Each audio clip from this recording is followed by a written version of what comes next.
In the last AutoCAD tutorial we looked at solid modelling tools. We also looked at the user coordinate system so that we could draw more complicated shapes on different views, so using drawings on the right hand view and the left hand view and extruding them out, so we ended up with a much more complex three-dimensional object. This time round in this tutorial what I really want to look at is using some of the modify commands in the 3D tools panel there. And the ones we're particularly interested in using in 3D tools are union, subtract and intersect, because these allow us to use shapes to then cut out other shapes. I'll demonstrate this very quickly now. So if I go back to just my home view, I'm going to create a new layer. I will make this my usual setup layer and I'll make this in red. I'll make that current so I know we're drawing on it. And I will then create a series of shapes. In this case we'll have some lines. You'll notice at the moment I'm only want to show how this works, so I don't even care too much about dimensions. Create something slightly more complex than usual, so we'll do that. I'll use the modify command here. I will now join all these together and then I will extrude that shape up.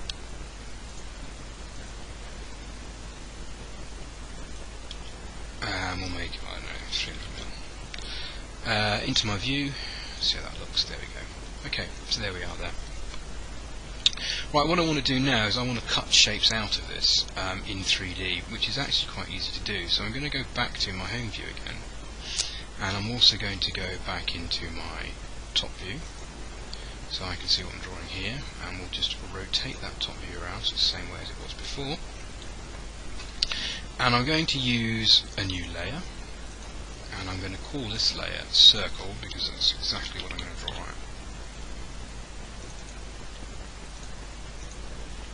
And we'll make that current. I'll just change that to a yellow colour, so let's just draw my circle here, and I'm going to copy that circle as well.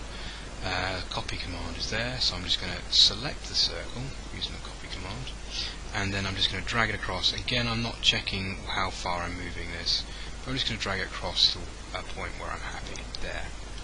And we'll extrude these, and I will make this the same extrusion height as the body, the piece we did in red, so that's 300. I'll go into my view, into isometric, and then look at it in my conceptual view. You can see my object there. What I can do now is use these circles that I've set up to subtract from this shape here. And if I go into my 3D tools, I can use the subtract command, a nested command, so it requires a number of inputs to get it to work. So the first thing it wants to know is what are you subtracting from. So this is what I'm subtracting from, and it'll still keep that command up because it may be that I've got 2 or 3 things I want to subtract from. In this case I've only got one, so I'm going to click it and then press return. It then goes into the next part of the command here, which is what do you want to subtract from it. Well, in this case I want to subtract that and this. I haven't got anything else to subtract, so I'm happy with that. Press return and it will then subtract those from your shape. Okay, we did that quite loosely, but what if I wanted to create more complicated shapes? Well, let's look at doing something which is a little bit more measured. So I'm going to go back into my top view, I'm going to go back into my home view, into my layers, and I'm going to put my setup layer and make that current. I'm going to start by drawing a line, and I'm going to make this line 500 long, and I'm going to come down, in this case 350, and then I'm going to come across 750, come up 200, come along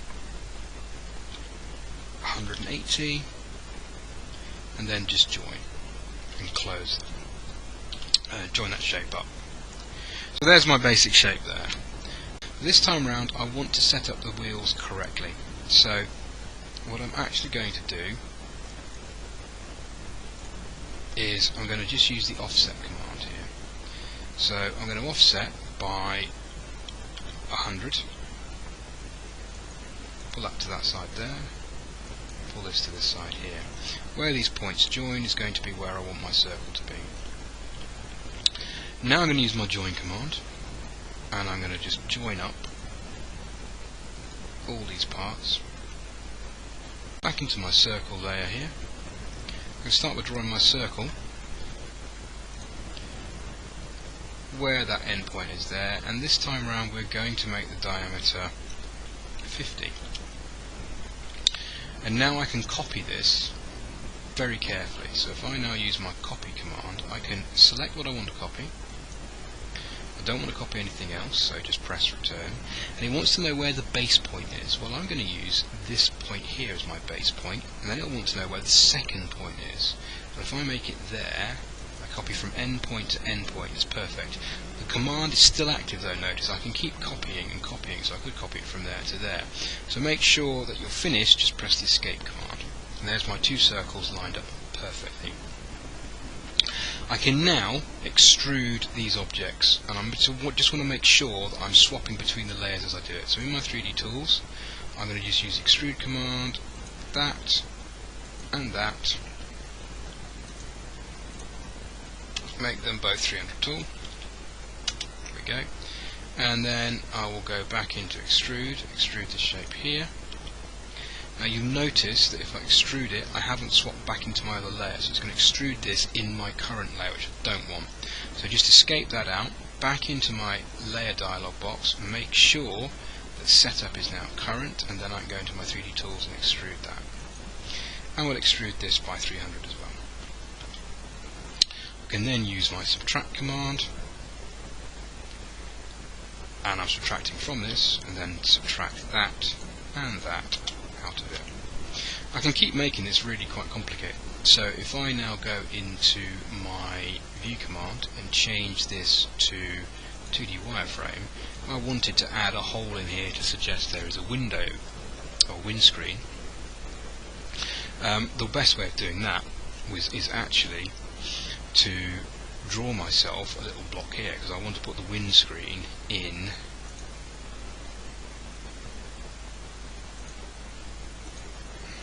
so in this case I want to put the windscreen so it's in this plane here. So I want to cut a slot out of this part going back into the vehicle there. This actually isn't that difficult to do, because if I just go into my top view I can use solid modelling again and subtract a shape out. What I'm going to do though is I'm going to go into my home layer and I'm going to set up or create a new setup layer. We'll call this setup window, and I'm just going to make this blue, I think. Click the tick for that. Now I've turned this into a polyline. What I want to do is give myself some reference lines, so I'm just draw a line from here to here like that, and then draw a line from here to here, and then just another line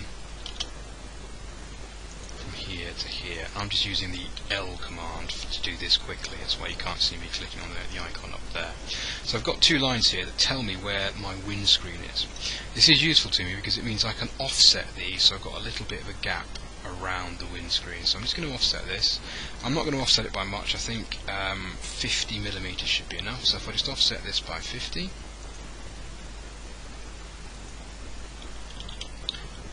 so in this case I'll offset this by 10mm, which should be enough because it's quite small, and I'll just offset this here by 10 and offset this by 10. So I've now got a shape that I can draw my polyline in. I'm just going to continue this shape up, so I'm going to add a line from here to here, and you notice I've got my snap set to perpendicular, so it'll just join onto there completely. I'm now going to join another line from here and use a perpendicular command again.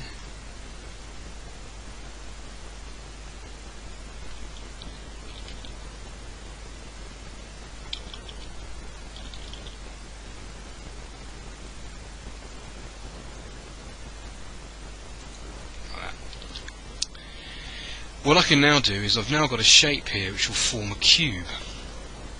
So I'm going to do a new layer, and we'll give this layer a name. We'll just call this window cut, because it's actually going to be the block that I used to cut the window out with.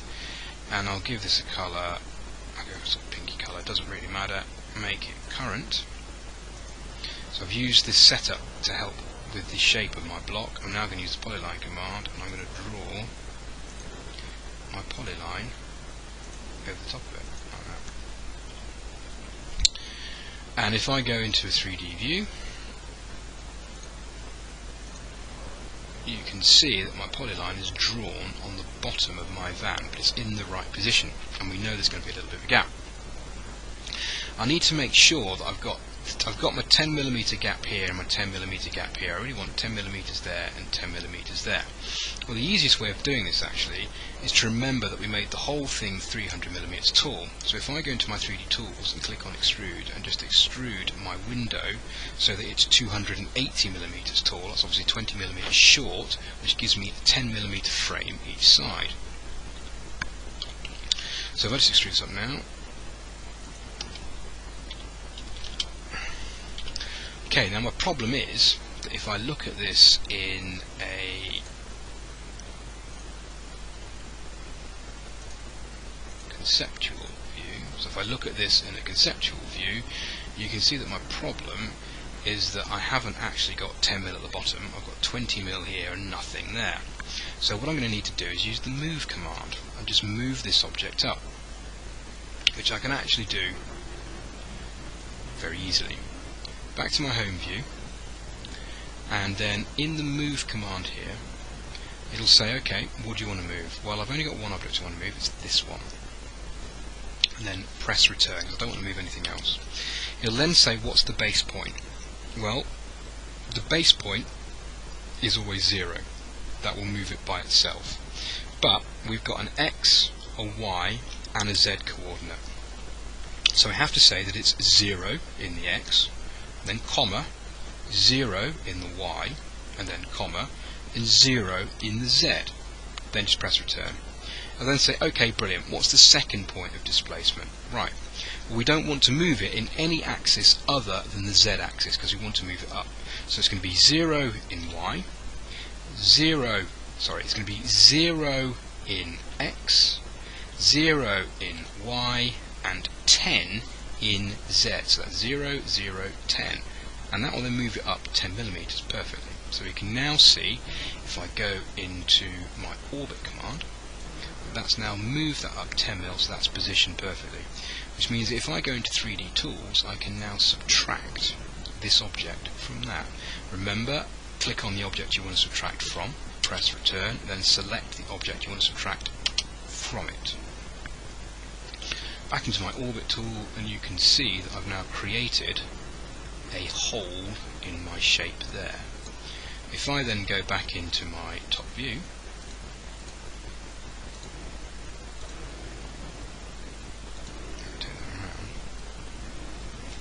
we could carry on in exactly the same vein. So I can go back into my home view here, back into my setup layer, and I could draw a line from here to here, just tracing off this, and bring myself a line across to here somewhere, doesn't really matter. And if I now turn my van layer off, we can see my line up here and my line there. And what I could do now, so we've got the edge of where the van is. What I could do now is I can offset those by 10 and say, okay, well, let's offset that by 10. Let's offset this line here by 10.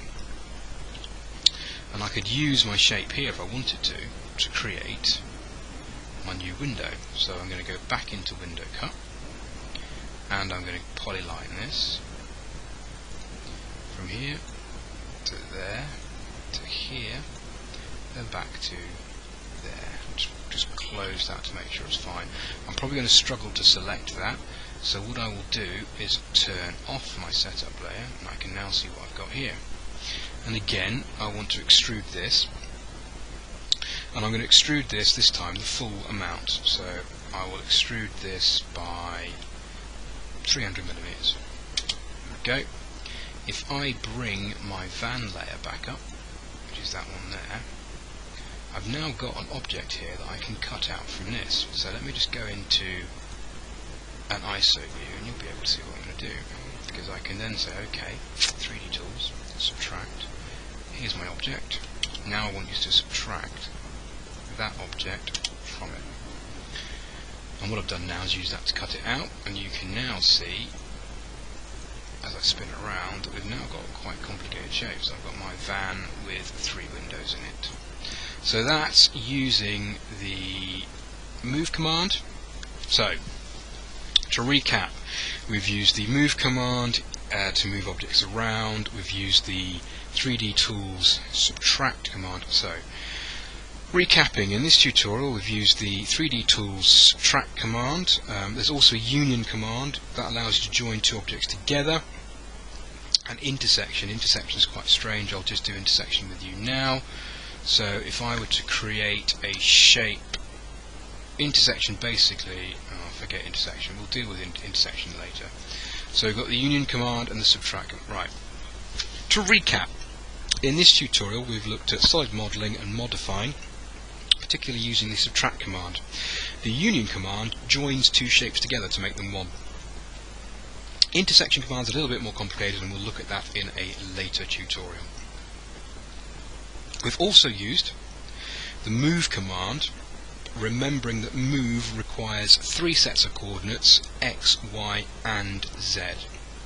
So when you're using the move command, it will ask for the base point which you're moving the object from, which is always 0 in the x, 0 in the y and 0 in the z. Then it'll ask for your second point, and whatever you put in, if you were to say x10, it would move it 10 in the x-axis.